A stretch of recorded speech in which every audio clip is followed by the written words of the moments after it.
Over the past few years, DC animation has moved away from being just for kids and become quite complex and adult in its themes.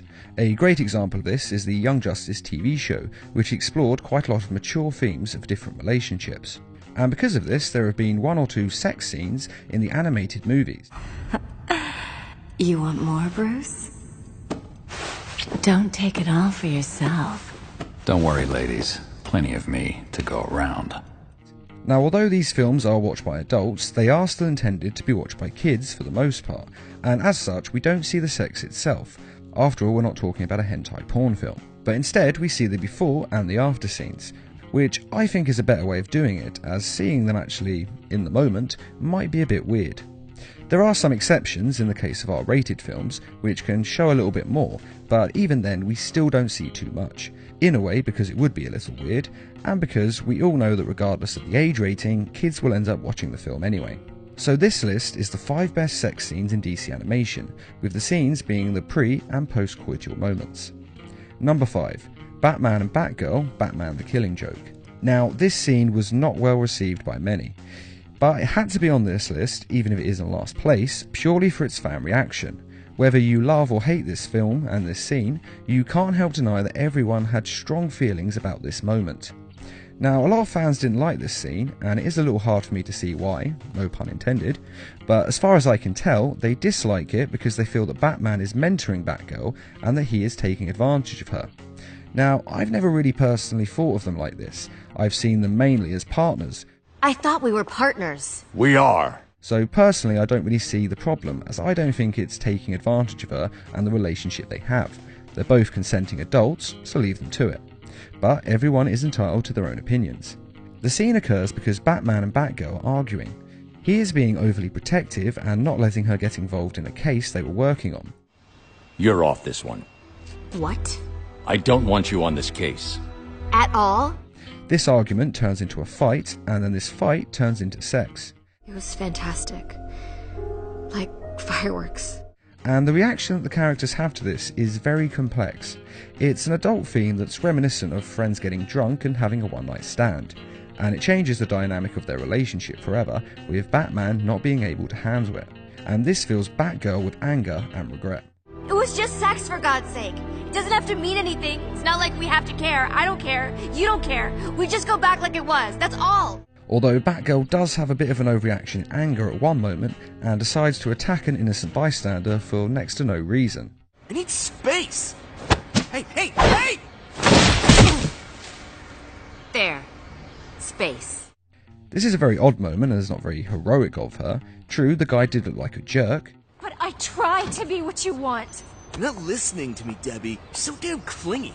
I feel trapped, like I can't move. but that doesn't really justify throwing him 10 feet into the air, especially since we don't know any of the backstory of these characters.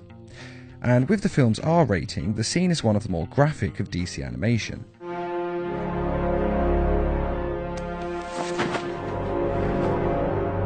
And though I respect the theme they went for, with it not just being a quick clean sex scene that you normally see in films with no real consequences, but actually a real life affair with consequences and regret coming from it. Maybe it was too soon. Even after all this time. Talk to him, Babs. Some guys need a period of adjustment. They get nervous about commitment. He's only human. I must still say that I didn't really see why it was in the film. It's not really needed, and in a way it seemed to be just there to justify the R rating, and personally I don't think this kind of thing should have really existed outside of erotic fanfiction. Some characters just shouldn't hook up in the official DC films, because it kind of ruins the whole relationship, as this film clearly shows. I thought I'd save you the trouble of ending this. I'm sorry. It's just that... I get it. It's one thing to protect the city. Another when it narrows down to one person. Number 4. Aquaman and Wonder Woman, Justice League The Flashpoint Paradox. Aquaman and Wonder Woman as a couple is a little different to what animators have done in the past. In the New 52 movies, it's Wonder Woman and Superman.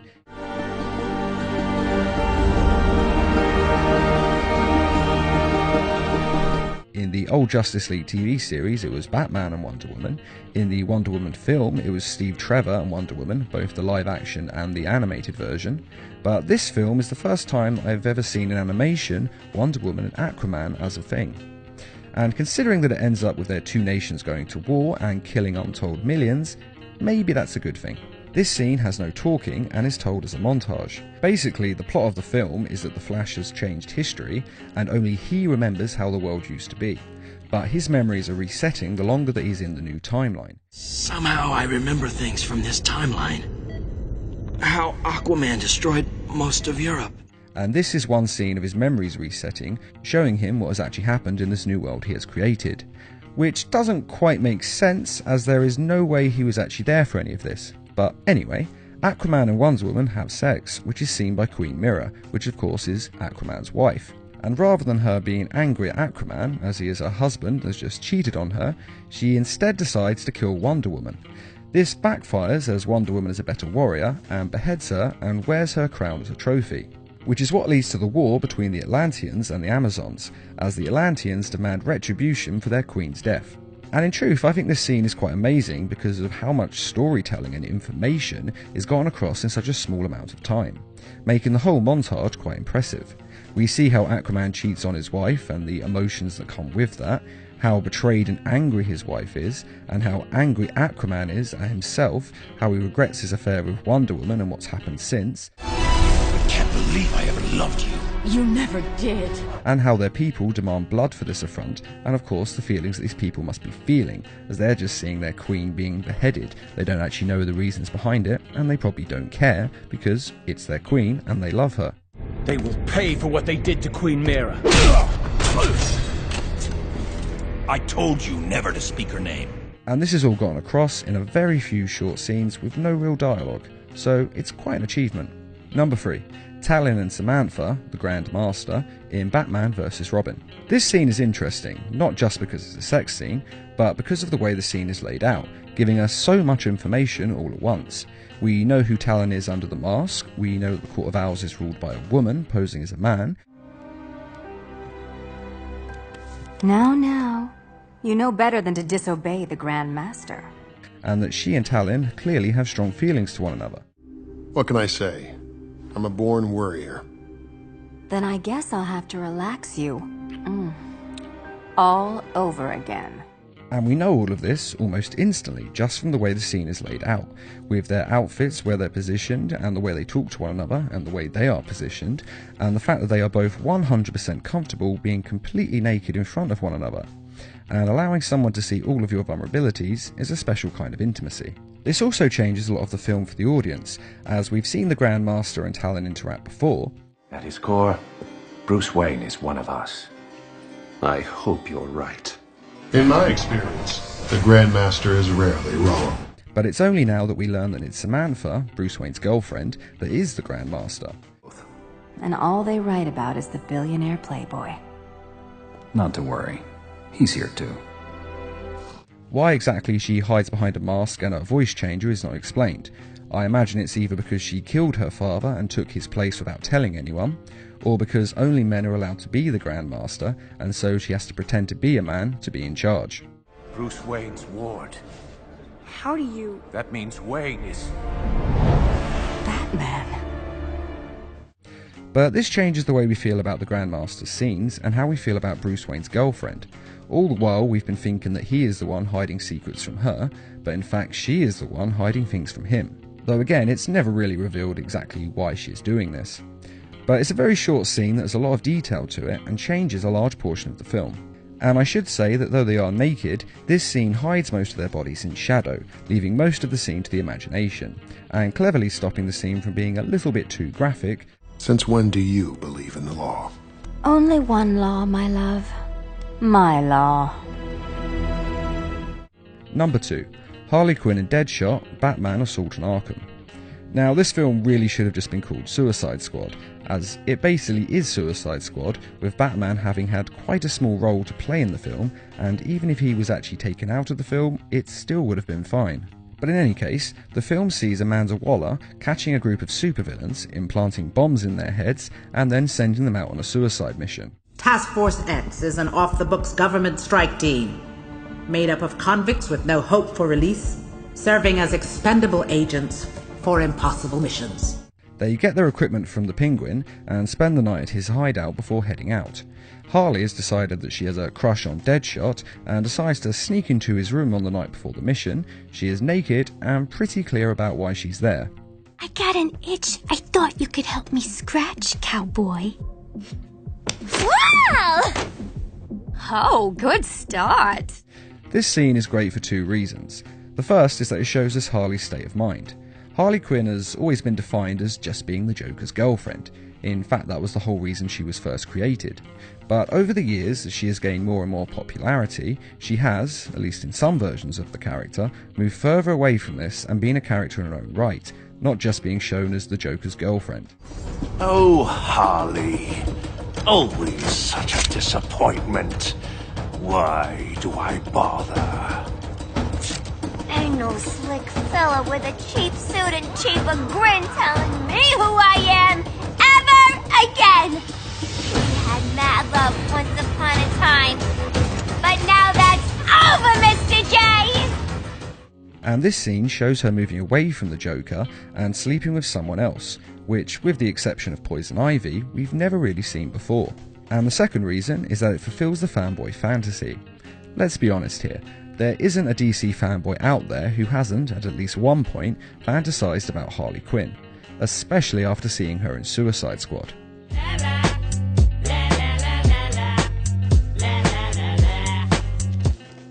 And this scene delivers a pretty good version of the fanboy fantasy. We see Harley as confident in her body, she is the one coming onto him, and she's also pretty wild in the sack.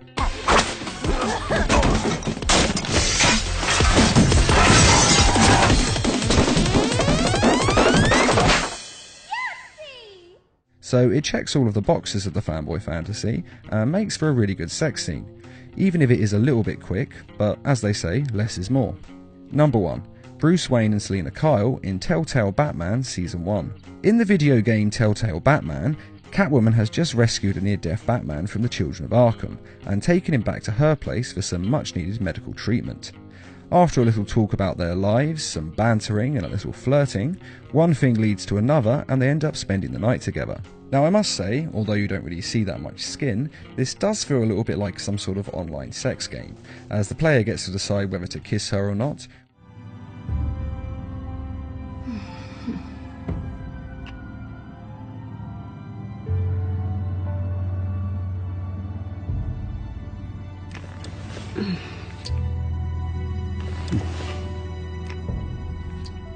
Whether to let her undress herself or whether he wants to undress her. Do I have to do all the work myself?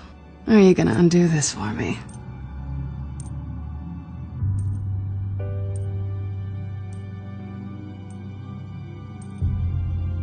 Let me help you. It's what you do best, isn't it? And all of the other moves you'd expect the two to be doing in a scene like this. But at the same time, it doesn't feel that weird, probably because it's done quite tastefully with not too much being shown. And it probably doesn't hurt that this animation looks a bit more lifelike than 2D animation. And I must say that this is definitely the most attractive version of Catwoman that I've ever seen in animation. I personally never thought that she looked like much in comics, video games and other movies, but in this game she is definitely hot, and I finally see why Bruce Wayne likes her so much. And as I've mentioned, this is a Telltale video game, which means the player gets to decide exactly what happens in the scene, so it's tailored to the player, and as such it adds a level of intimacy and likability, as everyone gets their own version of this scene, which is something we haven't really had before in any DC animation sex scenes. But along with the playfulness and banter that Catwoman and Batman have, there's also an emotional connection that adds another level to it. And unlike the Killing Joke scene, this explores the adult theme of a one-night stand that goes well and leads to more afterwards, as the two continue to be close throughout the other chapters of the game. Though since this is a Batman romance, it of course must still end, which is a shame, but it's all part of the Batman charm. It's also nice to see the relationship go to the next level for once. A lot of the time I've seen these two in media, it's put across as a very will they won't they type of thing, which in my opinion has been too overplayed at this point. And even when they are clearly in love with one another, it's not always clear whether they've actually slept together or not. But this scene is not subtle about where the relationship is at. And that is the 5 best sex scenes in DC animation. Now, with something like this, it comes down to personal taste, so many of you will think that these scenes should be in a different order. So please let us know what your favourite sex scene is in the comments, and what order you think that they should be in, and whether you think there are any other sex scenes that should have been on this list instead. And I'd just like to say a quick thank you to those of you who made this video possible by donating to Needlemass Productions page on Patreon.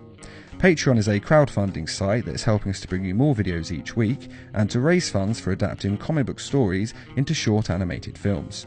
If you're interested in donating or just want to find out more, there is a link in this video's description. And as always, thanks for watching, and feel free to subscribe, share, like and comment.